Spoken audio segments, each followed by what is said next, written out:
It ain't a big one, but it's our first one.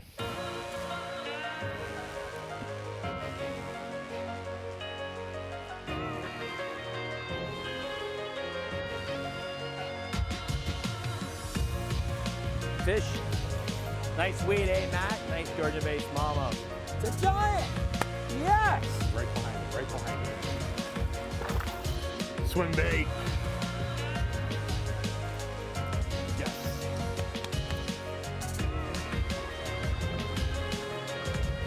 Yes!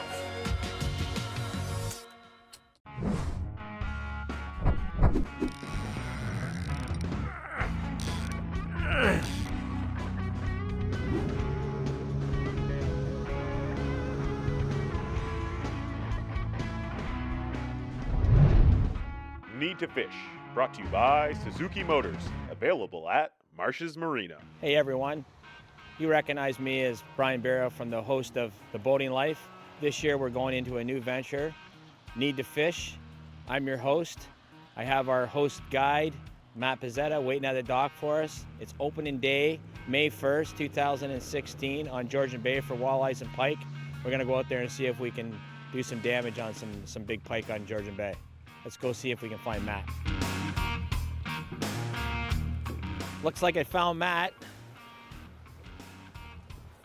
How are you, buddy? Good, how are you, Ryan? Good, good. Guys, maybe remember Matt last year, the college bass championships we had right down here at Marsh's Marina. Matt's running a brand new rig, Lumicraft with a Suzuki on the back of it. What are you thinking about this boat, Matt? You know what, I had the opportunity to be out in some bigger water yesterday, and the distance that I can run with the 4-stroke and how dry the ride is in this boat is going to change the way I fish this year. Awesome. So yeah, so I was, I'm totally excited to get out there today. It's opening day of pike and walleye on Georgian Bay. I know you were down at Lake Erie yesterday on the American side. Yeah. Bass season's open. Yeah. Big tournament coming up there and doing a little pre-fishing, which is awesome. Dragged you up here. It's raining. Welcome to May in Canada, but yeah, we'll get up there, head up towards Honey Harbor. You know what? We've caught pike in snow before, so a little rain Absolutely. shouldn't be able to do anything Bass, wrong. pike, muskie, whatever, right? Snow, rain. So, and if it's as dry as you say it is, we won't get wet today, so it's all good. Georgian Bay won't get us wet, but the rain might. All right. So we'll load up and head up towards Honey Jump Harbor. in, let's go. All right, buddy. Beauty. All right, ready? We can go. Motors. Oh, the motor is running. Sorry. Motor's running. It's a 4-stroke, right? Doesn't sound like those stinking 2-strokes. So we're leaving Wabashine, right? Coldwater River flows out of here. Some guys over there fishing on the bank. So rainbow trout just opened we're on the province 2 Saturdays ago. So some guys, still rainbow fishing. Apparently the fish are still moving up the river. Seen some postings from Dave Chong there and said fresh fish still moving into the river. So that's this is pretty late for that to be happening, but we've had a pretty cool spring. Yeah, with the way the weather's being up and down so much, I don't think the fish really understand as much as what we think they do. Yeah. Some run up now, some run up later. And then you get into these pike. We know they've already should have spawned by now, but yeah. I was out doing some crappie fishing just a little while ago there, and I swear I still see him pike up spawning. You're going to be our host guide this year. What are you expecting for the season? What do you think? Thinking about what we should be doing, or you've got some plans looking forth for us? Or well, first off, I'm very excited that you asked me to do this. I love coming up here to the Georgian Bay, doing the tournaments. I run my college event right here at the marina we're out of.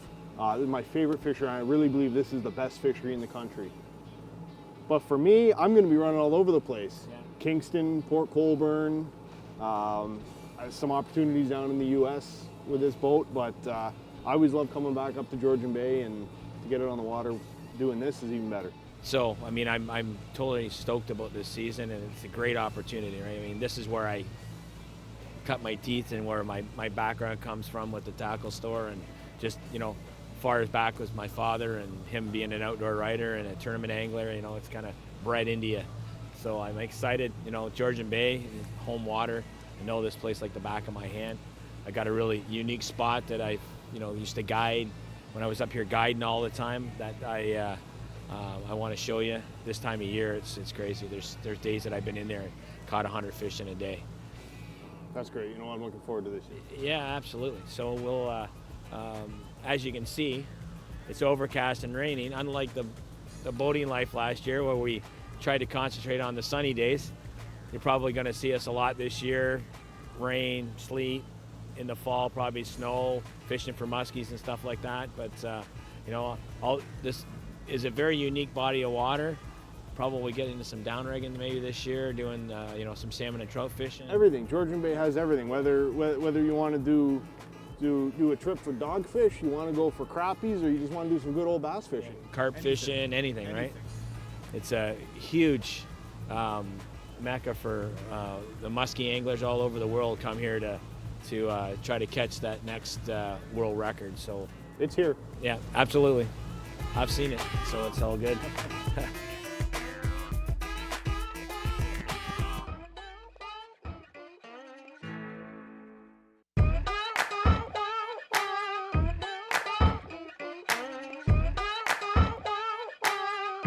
So we left Marshes, made a trek, I don't know, maybe 10 kilometers northeast. We're just a little south of Honey Harbor, and spent a lot of time fishing in this bay in the spring, and we used to call this Fish Bay because it's that productive. So I'm anxious to get at it and get this season started. You? First cast, first fish. Absolutely. All right. Buck and a buck and a buck, right? Buck for the first, buck for the most, buck for the biggest. So what I'm throwing is XR10 Rapala X-Wrap in what they call a hothead color. So it's a chartreuse orange, blue back. The orange seems to be a dominant color at this time of year for pike and walleyes. This bait's a suspending bait, so you cast it out, reel it down about 2-3 feet, and then jerk the tip of your rod motion. It walks like a wounded minnow. So I'm throwing just a Mepps bladed bait, weighted in the middle. Reason why I like this, small, compact, with the colder weather beginning of the season. The fish fry a lot smaller what they're feeding on. And I've gone with a rainbow trout color. I like it, and it seems to work for me, so let's see if it does. Brian, there's smallmouth on the bottom. Oh. There's no doubt in my mind. It's about 9-10 foot of water out here. This fish are probably staging, waiting for the sun, and about another 2-3 weeks they'll start heading up into these rocky areas and these shoal areas to spawn.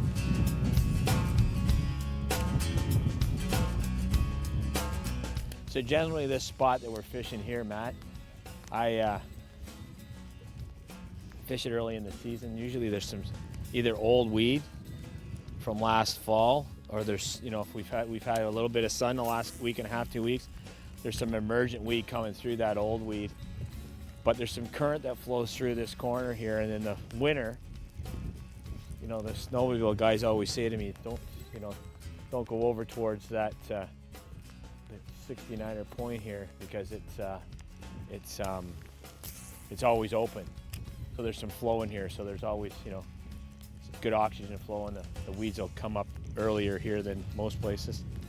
Now, talking about the flow in that, you know, Brian's seen a couple of them, but I do a bunch of seminar series in the off season. The big thing that I talked about this year was finding the edges. And the most prominent edges I talked about was the surface of the water and those current breaks coming off from river systems. And how many, just in the immediate area, Brian, how many rivers do we have coming into this south part of Georgian Bay? 8. It's a lot of options for those hidden edges. Absolutely. You know, when we left Marshes there, the cold water and the North River are down there, and then the Trent Severn flows right there at Port Severn, which is just a little north of Marshes Marina. And then you got, you know, the Hog and the Y, and then. Now, Brian, out here in this bay, do you find that you just got to keep moving, keep covering water to find the fish? Or are you looking for something specific to cast at? No, this bay, it's just kind of a bowl, right? There's a couple of, you know, there's a couple of low water markers inside the bay, and obviously there's a couple of rocks and some shoals in there. I think the key is the weed out there, right? you know, there's not a ton of weed in the bay, but when the sun gets on these, sorry, instead of fish following me up there. When the sun gets on them, they heat up pretty quick, and then the fish will move in to spawn, right? We were talking earlier, I got to believe that some of the pike have not spawned yet. If I was a betting guy, the water temperatures. No, we're running around, we're still seeing some water temperatures in the low 40s, 41. The last, you know, we had a couple,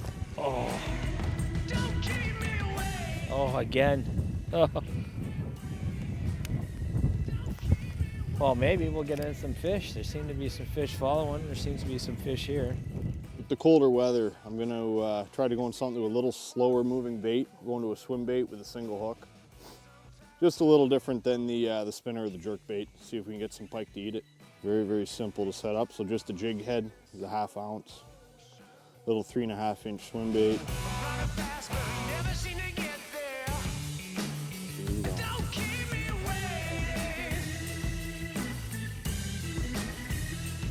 It's okay to take a little bit of time to make sure it sits on straight. You're gonna make 200, 300, 400 casts with this. You want it to run true, so why rush and have the opportunity to not perform for you? So it's okay to slow down for a couple minutes and make sure your bait's on properly. There you go, nice little compact swim bait. Fish? Yeah. Hammer handle, but it's still, oh, big one following, Matt. Big one fish. following it? You want to grab the net or the rod? No, grab the rod. There's about a 10-pounder following it.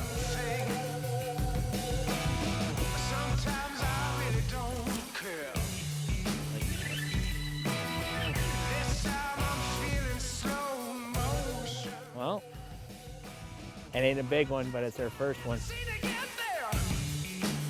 Nice northern pike. 20, 22 inches long. There you go. First pike of the season. Awesome.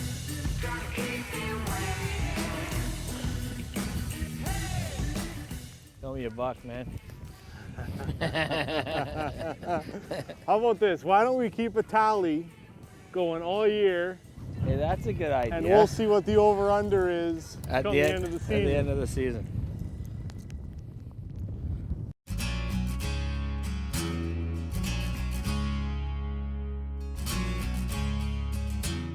I am putting on a jerkbait. No way, really? Really? Can't imagine that. See, no, you're down 1-0. Down 1-0, but Brian, we got a whole season for you to catch up. Yeah, well. Now the thing with the jerkbait, talking about the grub and how you can fish it slower, you can stop a jerkbait in the strike zone 2.5 feet down, and it gives the fish an opportunity to hit it or to move away from it. Just keep fishing, and I don't know. I think I'm gonna catch one now. When you want to go target pike, where do you start around? What should you be looking for? Well, generally this time of year, this side of the bay seems to be the place to be at, really, because you're going to get most of your sun on this, you know, when the sun's up.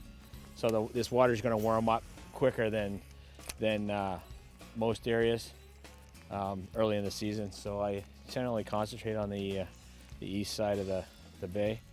The west side of it's a little deeper.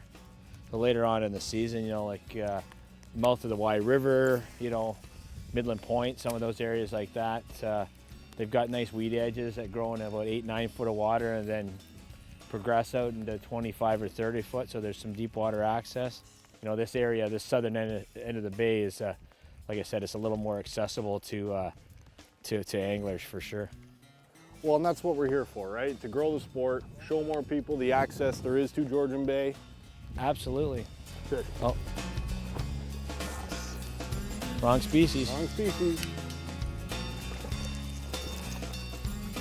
Wrong species, but nice to see that these fish are still in, starting to move in and spawn. Right back in the water so we can get it done. We're in a mud bottom where you would think largemouth would be, and sure enough, Matt catches a smallie. Fish follow food. Well, exactly, right?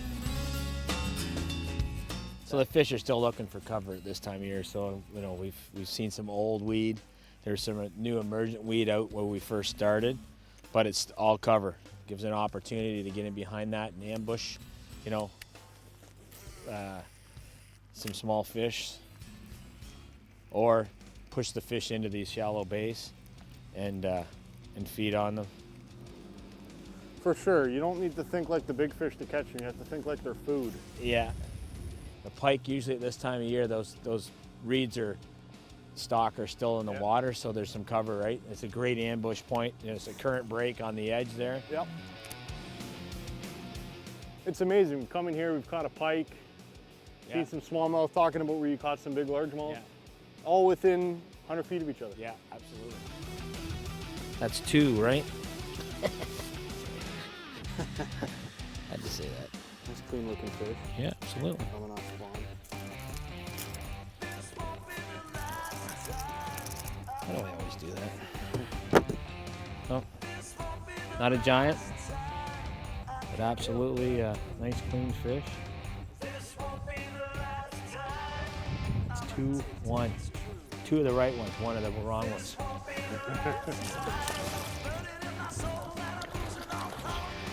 So how does that happen? Like he drilled that. There was no, like he drilled it. Like I'm eating today.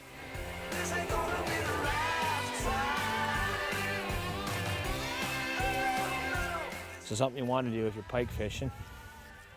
And I was making fun of Matt this morning. Said I had to run up to Canadian Tire and get a couple of things.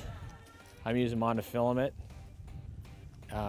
So is Matt, but he asked me to get him some leaders, and I'm not a big leader fan, but at 14 bucks a piece, it gets a little expensive to keep chewing those off, and pike will do that.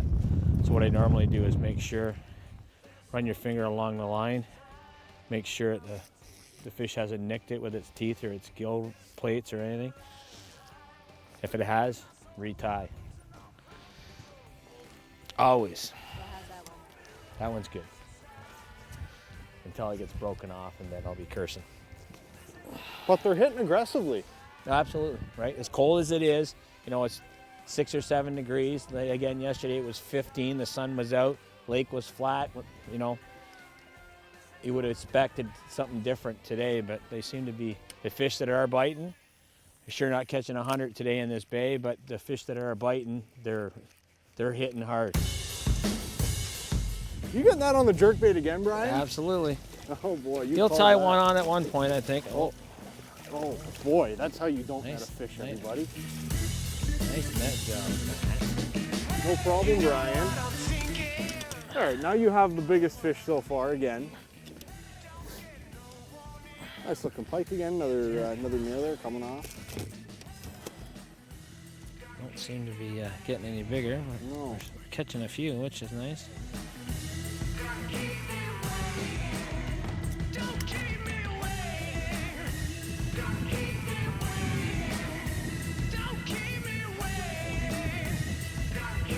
Yeah. Nice healthy fish. Little fatter fish. Back in the water.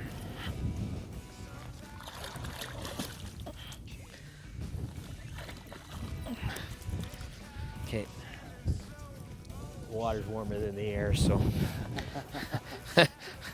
3 in a row, I know, but I'm sitting here casting to this outcropping of reeds here. I have a fish follow up twice, roll under the boat, 8 seconds later, he eats your jerkbait. Yes. Wow. Wow. You're assuming it's the same fish. Well, I would like to think that there's more than 3 fish in this bay, but as the day is going, we just got to keep grinding to see how many are in here. Absolutely. That's a pair of scissors that are designed basically for cutting braided line, but they come in handy for just, my dentist gives me issues about me cutting fishing line with my teeth, so.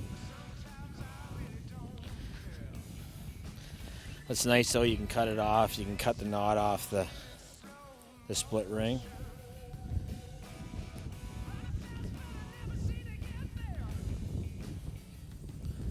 Gonna try this without my glasses on today. See what happens.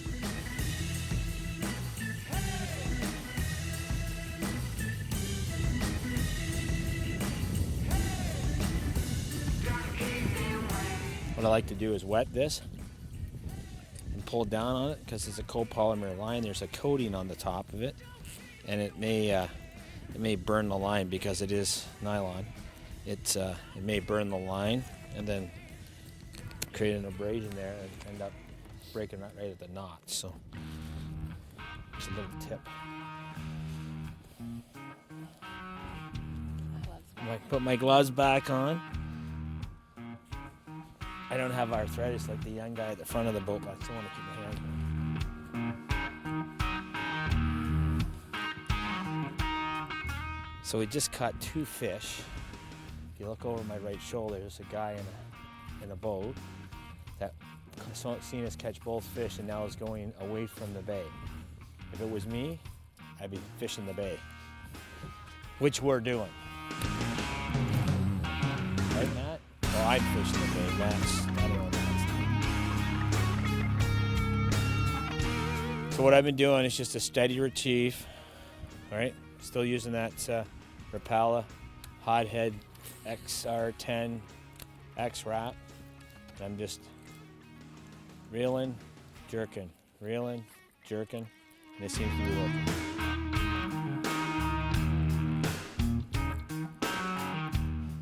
Something that I am doing though is I'm using a bait caster and I'm using a 6.4-to-1 gear ratio reel, so I can pick up the line about 30 inches a turn so that there's not a lot of slack, so when that fish hits, you can set hooks on them right away. I'm also using mono, so there's a little bit of stretch there, so if you get a really big strike, that there's some flex there that you're not busting the line off. And I am intrigued by all these the reed heads from last year that are still in there. So I've actually gone down to a spinner bait. Yeah. Can work it because it just has the one hook. I can work it through that structure. Through that reed structure, yeah. Yeah.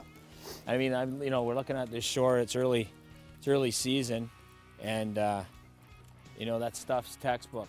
Anything you read, any of the magazines or online now, most of the time, you're reading about early season pike and even muskie fishing, right? They're looking for those areas to spawn, and they're looking for a little cover and, to protect their fry after they're hatched and stuff like that, and they use those old reed beds to do that. And Brian is absolutely right here. I should be changing to that X-Wrap, but as we will learn as the season progresses, we're talking about tournaments and team stuff. Always having 2 contrasting things is not bad either, right? No, absolutely. And all the fish on that jerkbait have been in and around the same size. Yeah. So doing something different may crush a big one. Right. Now this is unbelievable, Brian. We cast to the exact same spot, and here you are slamming another pike. Just after you changed your bait to the same color bait I've been using. Yeah. Right over top of your line. They're clean, eh? Yeah, they're gorgeous fish up here, that's for sure. I'm surprised how clean they are this time of year. You think they'd be all banged up from spawning, but... Well, we've been having the conversation all day. Have most of these fish even spawned yet? Yeah, maybe not, eh? Yeah, that could be the reason why they're not all banged up. No. Yeah, another. I'm feeling we're having steak dinner at Matt's house at some point this year. He may just, relinquish the title halfway through the season, and we'll be good. Oh, I'm a scrapper, Brian. I don't know if we can. Yeah. We can be giving up a steak dinner halfway through the year. Oh well, we'll see.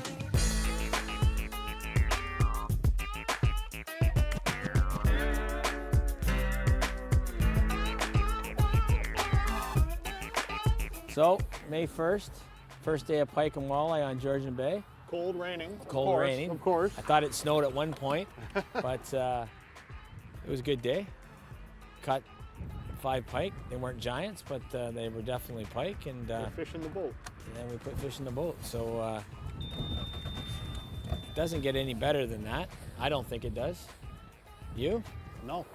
No complaints. You're out on the water. Absolutely. Good people are better than going to work, right? So onward and upward. Absolutely. A long fishing season ahead of us. All the way up till November you can fish for fish here. Yes, absolutely. So we'll do that. We'll be back here many times this year. Oh, for sure. Right? All I got to say is 5-1. That's all you need to know. That's quite all right. All right, buddy. Lost time to catch up. All right. Thank you. You, Brian. We'll see you again.